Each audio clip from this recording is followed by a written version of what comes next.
Hey, gear fans, let's do some studio office administration, the real fun stuff. I'm going to show you how I arrived at my track card system in the hybrid age of little memory cards. Let's see here. Where's that little memory card? There we go.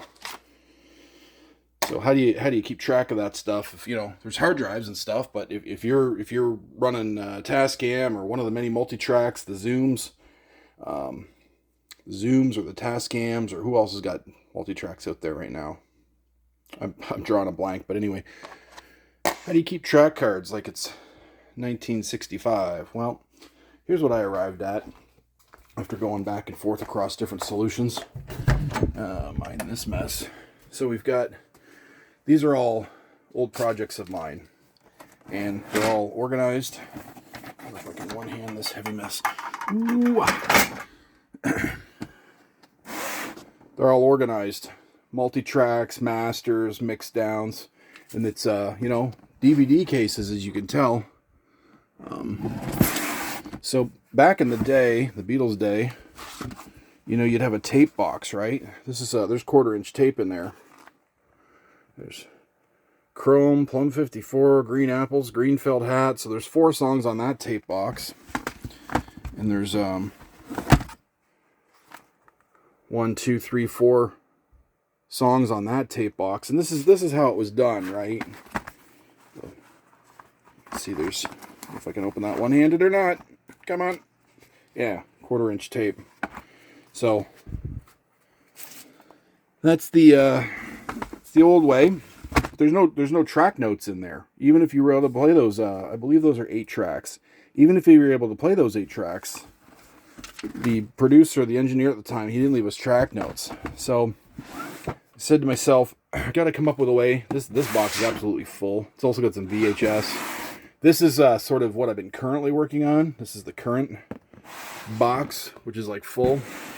So what ghetto thing did I come up with is these blank DVD boxes, which you can get on Amazon. You can get like 100 of them. Cheap. I would have preferred VHS boxes. I couldn't find any at a good price in the hundreds. You would think I would find some old Blockbuster video auction, be able to find, hundreds of them. I couldn't, so that's fine. I went DVD. Each one of these is already preloaded. Like you see with the blank ones back there, they're preloaded. They got a memory card in them, and they have cooking cards, or cue cards. What do you want to say? So there's like a chunk of cue cards in each one and a memory card in each one. So if you were to grab, say, this one might be a bad example. But there's the memory card, and, it should have, I'll just get these out here. It's so hard to film one hand. Shove these in here. So those will be the track notes. So it's rough, but it's doable. It's organized. So let me show you my crude way of how I put all this together. Actually, I had my little girl help me put, these ones are all blank. There's nothing in these ones. This is my next, 75 DVD cases ready to go. But these ones are all spanked up, They got the white jacket, which we just crudely chopped out of computer paper. And then there is a format I use on the spine, and a format I use on the front and back. And this is just the rough stage. Later on, if you really want to keep this, if this is like your Led Zeppelin 4, well, you can decorate this any way you want. You could redo the spine and the whole thing on the computer, make it really nice. You could have an artistic friend draw the coolest thing on it. Anything you want on there. But there's just a few conventions I use. I'll just show you. Oh, interesting. My computer is over there overheating for some reason. All right, let's get this camera into the tripod without stopping the video. All right. So what are we doing here? So yeah, my daughter and I just hacked these up like real fast, and sometimes we just rip them, because we know that this is just the first draft. If you really like what's happening on this particular album sleeve, then you'll redo it later. Do you know what I mean? But this is just to get you going. What do I mean by get you going? Well, here's my blank DVD. which you can get these for pennies. And I go like this. And the spine, you can figure out how to line the spine up. So I know this album's going to be called Observatory 3, at least the working title. I know it's going to have about 13 tracks on it, which I'm going to list. It's got a high quality 64 gigabyte memory card in it. It's formatted for the Tascam, not the Zoom or any other multi-track. Chewy, what would you like, Chewy? What is the problem? Okay, so, and then the spine is clearly labeled, so you can bunch these up in a row. This is even got a little date on there. And then the back, I just put some notes. But anyway, so what goes in here? Well, you stick its corresponding card on here. Now to do this right, I should ID this somehow. So, Chewy, you can. You just can. I should ID this somehow. So even if I drew a pumpkin on here and a pumpkin on here, or I called this alpha and said alpha. All right, what are we gonna do, Chewy? Let's go upstairs, Chewy. Let's go. Yeah. Yeah. Bon voyage. Yep. So the problem with that is old Chewy will be back in about 20 seconds. So, all right. Sorry about that. I don't edit my videos, as you know. If YouTube wants to pay me, I'll edit my videos. So where are we at? So you stick the memory card in there. Now, what about these cards? This is the song. This particular album's going to have, it's got about 11 songs done, and then a few more coming. You know how you always do a couple more tracks for Japan? You know, not that I'm releasing in Japan. You know what I mean? The USA album's got 11 tracks, and the Japanese album's got 13, 14 tracks as a bonus because the albums cost more over there.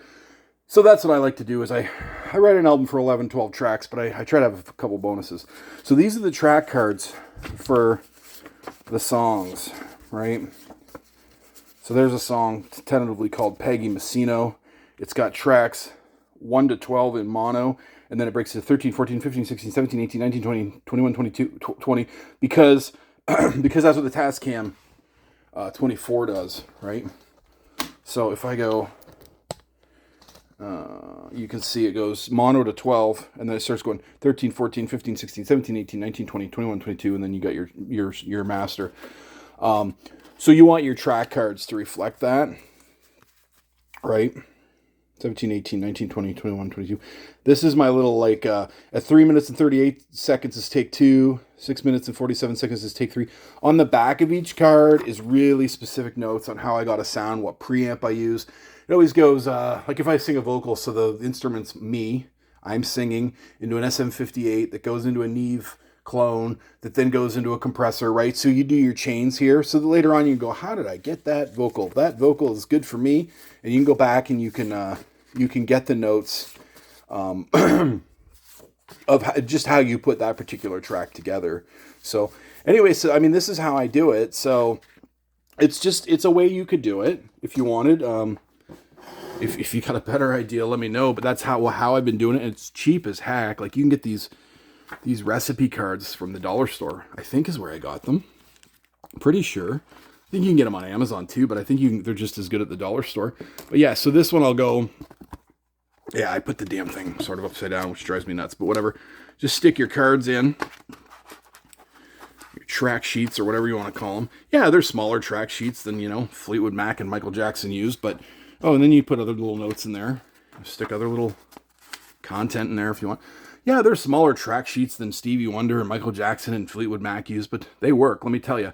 So then I always just stick my little memory card here, and voila, and there is that album, which is either your album or a client's album, somebody's album, right? And, slide it in the shelf, and then later on you're like, oh shoot, I need the raw, I need the multi-tracks for Observatory 3. Okay, here it is. Well, what did we even have here? Well, I'm going to list all the tracks here. And then you pop it open, you're like, oh, sweet. There's the memory card for the Tascam Model 24. I know it is because it's going to say, Tascam Model 24. Well, where are the track sheets? Oh, they're here. I got all my track sheets. I know what reverbs I used. I know that the band didn't pay me. I know I got in a fight with this guy, and he's the one that spilled the candle wax everywhere. Blah, blah, blah, blah, blah. All your little notes, funny anecdotes. Like I said, and then if you're really proud of this album and you're going to keep it, or the band is, just take this white scrappy piece of paper out and go print it or let an artist friend, draw a dragon on it or whatever. Make it really cool and then put it on, and then you put it on your shelf and go, that's it.